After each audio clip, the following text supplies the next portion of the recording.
Friends, मैं सूरज जादौन आपका अपनी वीडियो में स्वागत करता हूं। तो आज मैं बताने वाला हूं आपके लिए इलेक्ट्रिक पोटेंशियल की डेरिवेशन, जो कि इलेक्ट्रिक डायपोल के लिए इन एंड ऑन पोजीशन में हम लोग फाइंड करते हैं। तो एक छोटी सी डेरिवेशन है जो कि आप लोग देख लीजिए। तो सबसे पहले क्या होता है कि हम एक इलेक्ट्रिक डायपोल बनाते हैं। आप जैसा कि जानते होंगे कि इलेक्ट्रिक डायपोल किसे कहते हैं, जब दो इक्वल और अपोजिट चार्जेस जो कि सेम मैग्नीट्यूड के होते हैं एक दूसरे से कुछ सेपरेशन पर रखे होते हैं, उसे हम लोग क्या बोलते हैं, इलेक्ट्रिक डायपोल कहते हैं। तो इस इलेक्ट्रिक डायपोल के कारण हम क्या करेंगे, इन एंड ऑन पोजीशन में आपके लिए इलेक्ट्रिक पोटेंशियल फाइंड करेंगे। जैसे देखो क्या होता है कि मैंने कहा ये आपके पास में एक इलेक्ट्रिक डायपोल होगा, ये माइनस क्यू चार्ज हो गया और ये प्लस क्यू चार्ज हो गया, और इसके अलोंग द एक्सिस मतलब इसकी दिशा में ही किसी पॉइंट पर आप इलेक्ट्रिक पोटेंशियल को फाइंड करोगे, उसी बात को इन एंड ऑन पोजीशन कहा जाता है। ओके, तो सबसे पहले हम क्या करते हैं, एक इलेक्ट्रिक डायपोल बनाते हैं। तो ये हमने एक इलेक्ट्रिक डायपोल बनाया। क्या डेफिनेशन होती है कि equal and opposite charges, equal मतलब मैग्नीट्यूड में, और नेचर कैसा होगा, उनका अपोजिट होगा। तो एक माइनस क्यू चार्ज हो गया और एक प्लस क्यू चार्ज हो गया, और ए भी आपके पास में क्या था, एक इलेक्ट्रिक डायपोल था, तो जो कि एक स्मॉल सेपरेशन 2a पर रखा हुआ। हमने ये 2a माना है, आप इसको a भी मान सकते हो। a मानोगे तो अगर आप इसको सेपरेट करोगे तो a/2 और ये भी a/2 हो जाएगा। और फिर हमने बोला कि इसके मिड पॉइंट O से R डिस्टेंस पर आपके पास में क्या है, कोई पॉइंट P है। इसके मिड पॉइंट O से R डिस्टेंस में आपके पास में क्या है, कोई पॉइंट P है, जिस पर हमें क्या फाइंड करना है, इलेक्ट्रिक पोटेंशियल बताना है।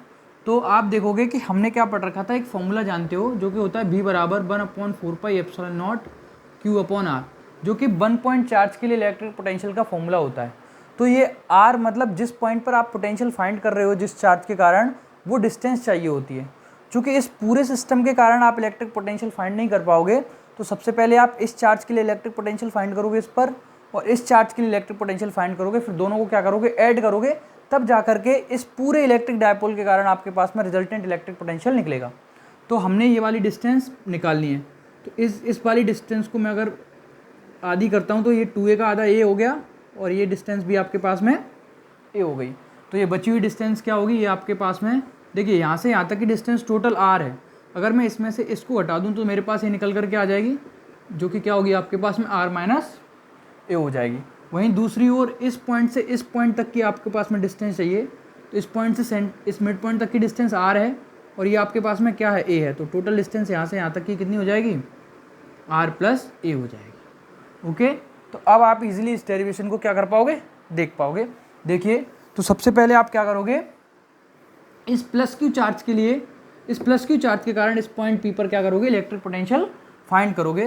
तो लिखिए electric potential at point P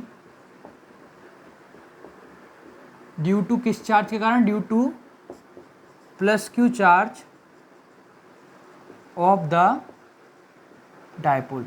किसके लिए, डायपोल के प्लस क्यू चार्ज के कारण इस पॉइंट P पर इलेक्ट्रिक पोटेंशियल।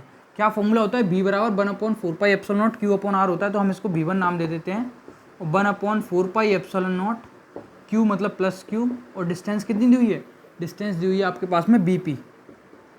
तो BP की वैल्यू रख दीजिए, कितनी हो जाएगी, 1/4πε0 + Q/R - a। इसको मैं समीकरण नंबर, इक्वेशन नंबर 1 दे देता हूँ। वहीं दूसरी ओर अब इस माइनस क्यू चार्ज के लिए इलेक्ट्रिक पोटेंशियल फाइंड कीजिए। हिंदी में इसको क्या कहते हैं, विद्युत विभव कहते हैं। Electric potential at point P due to किस चार्ज के लिए, minus Q charge of the dipole. तो V2 बराबर क्या हो जाएगा, V2 बराबर 1/4πε0 -Q/AP। AP डिस्टेंस दी हुई है, तो V2 बराबर यहाँ से कितनी वैल्यू निकल करके आ जाएगी, 1/4πε0 -Q/R + a। ये इक्वेशन नंबर 1 हो गया, और इक्वेशन नंबर 2 हो गया। यहाँ हम साइन के साथ में लेंगे, क्योंकि ये एक, इसमें इलेक्ट्रिक पोटेंशियल एक स्केलर क्वांटिटी होती है आपके पास में। तो प्लस क्यू चार्ज के कारण आपने पॉइंट P पर इस इलेक्ट्रिक पोटेंशियल निकाल लिया, और माइनस क्यू चार्ज के कारण आपने इलेक्ट्रिक पोटेंशियल निकाल लिया। अब हमें क्या चाहिए, रिजल्टेंट इलेक्ट्रिक पोटेंशियल, मतलब इन दोनों के कारण कितनी निकली हुई है, उसको जोड़ करके बताइए आपके पास में टोटल इलेक्ट्रिक पोटेंशियल कितना हुआ। तो रिजल्टेंट इलेक्ट्रिक पोटेंशियल हम लोग क्या करते हैं, फाइंड करते हैं। तो रिजल्टेंट का मतलब होता है टोटल कितना इसका जोड़ जाड़ कर आपके पास में पोटेंशियल आया, किस पर, एट पॉइंट पी पर, पॉइंट पी पर ही तो फाइंड कर रहे हैं आप लोग। तो क्या डेरिवेशन आई, तो v बराबर होता है v1 प्लस v2। v बराबर आपके पास में क्या होता है v1 प्लस v2। तो इन दोनों इक्वेशन को आप लोग क्या कर लीजिए, जोड़ लीजिए, तब आप देखोगे कि v बराबर 1/4πε0 q upon r minus A plus 1/4πε0 minus q upon r plus A हो गया। अब देखिए इसमें कॉमन क्या आ रहा है, आप देख पाओगे कि q अपॉन 4πε0 और q अपॉन 4πε0 क्या आ रहा है सर, कॉमन आ रहा है। तो आप दोनों में से क्या ले लोगे, कॉमन ले लोगे, q अपॉन 4πε0 कॉमन लोगे और यहाँ पर 1 अपॉन r माइनस ए, और ये माइनस प्लस क्या हो जाएगा, माइनस हो जाएगा, तो ये क्या हो जाएगा 1 प्लस r प्लस ए हो जाएगा। ओके, दोनों का क्या कर लोगे, जब आप एलसीएम लोगे तो ये r माइनस ए और ये r प्लस ए हो जाएगा। इससे ये कैंसिल करोगे तो यहाँ पर क्या आ जाएगा, r प्लस ए आ जाएगा, माइनस r प्लस ए से r प्लस ए काटोगे तो यहाँ पर क्या आ जाएगा, r माइनस ए आ जाएगा।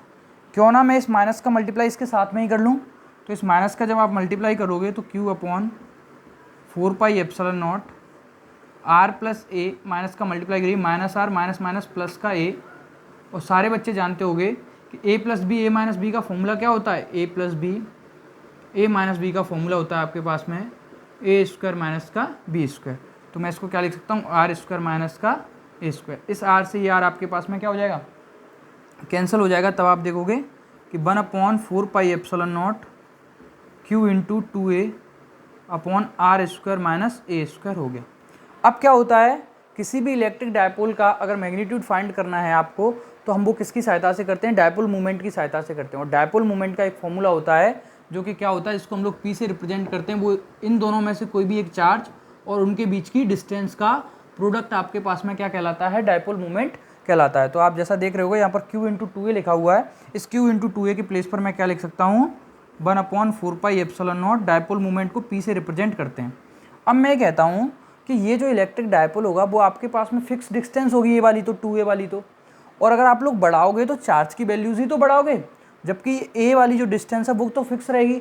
लेकिन इस आपने जो इसके मिड पॉइंट से इस पॉइंट पर r डिस्टेंस पर जो पॉइंट p माना है, उसकी आप पोटेंशियल यहाँ फाइंड कर सकते हो, यहाँ फाइंड कर सकते हो, यहाँ फाइंड कर सकते हो। इस बोर्ड पर जगह नहीं है, उसके आगे भी आप फाइंड कर सकते हो। तो इस r के कंपैरिजन में ये तो बहुत छोटा हो गया। अगर मैं बोलूँ r ग्रेटर देन a है, तो इस r की रिस्पेक्ट में a तो कैसा हो गया, बहुत छोटा हो गया ना सर। तो जब ये छोटा हो गया तो इसको हम लोग इस a की टर्म्स को, a स्क्वायर की टर्म्स को क्या मान लेंगे, नेग्लिजिबल मान लेंगे। और तब आप वहाँ पर देखोगे कि जो इलेक्ट्रिक पोटेंशियल का फॉर्मूला आया है इलेक्ट्रिक डायपोल के कारण, वो क्या आया है, 1/4πε0 p अपॉन r स्क्वायर आया है। ठीक है, अभी हमने इसको किस में सॉल्व किया, एयर और वैक्यूम में। एयर और वैक्यूम में आप जानते हो डाइलेक्ट्रिक कांस्टेंट का मान कितना होता है, 1 होता है। इस वजह से हमने k की वैल्यू को क्या रखा, 1 रखा। अगर वही मैं बोल दूं कि अगर if there is any medium for electric dipole air और वैक्यूम के अलावा, तो हम यहाँ पर क्या प्लेस कर देंगे, k लगा देंगे। तब आप देखोगे कि क्या फॉर्मूला बन जाएगा, v बराबर 1/4πε0 के p upon r square. Okay, और सारी SI यूनिट जानते हो, पोटेंशियल की SI यूनिट क्या होती है, वोल्ट होती है। तो पीछे लगा दोगे तो ये तुम्हारे पास में इलेक्ट्रिक डायपोल के कारण इन एंड ऑन पोजीशन में किसी भी पॉइंट p पर इलेक्ट्रिक पोटेंशियल फाइंड करने का क्या हो गया, तरीका हो गया, v बराबर 1/4πε0 के p upon r square. Thank you students.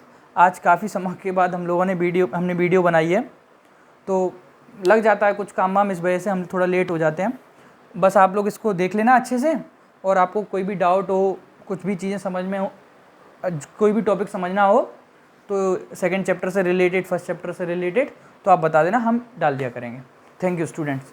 और अगर आपको वीडियो अच्छी लगे तो लाइक करिए, शेयर करिए, सब्सक्राइब करिए, और भी अपने दोस्तों को भेज दीजिए।